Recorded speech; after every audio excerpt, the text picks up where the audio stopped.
In November 2019, I was in Derby in the Midlands in the UK for a production of Sarah Kane's 448 Psychosis. It was a production by Definitely Theatre, performed in British Sign Language, visual vernacular and English.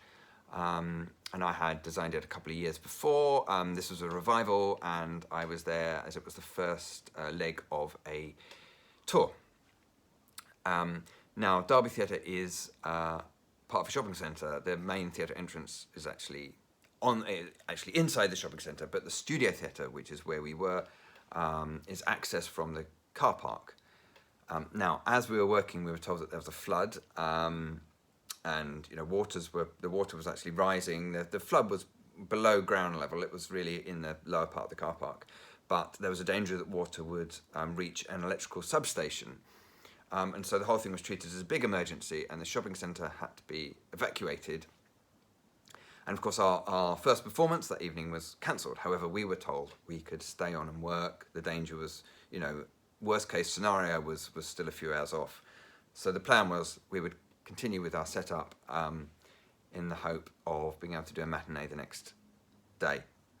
But the sting in the tail is that hundreds of people were being evacuated from this shopping centre, and they were all going down to the car park, getting in their cars, and all queuing up. And there was a huge log jam at the exit. So all this exhaust was being pumped out, and it was coming straight into the studio theatre, which rapidly became toxic, unpleasant, smelly, dangerous place to work. I can't remember exactly how long we managed to work for, but obviously we couldn't really continue. We did in fact manage a matinee the next day, but by having to just work really hard the next morning.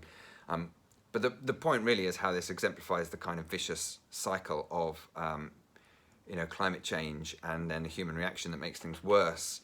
And of course you can't attribute one particular flood to climate change, but flooding has increased massively in the UK over the last few years, and that overall increase is definitely down to climate change. So the whole thing kind of feels like a bit of a morality tale for the Anthropocene, really, which we just continue to make things worse and worse.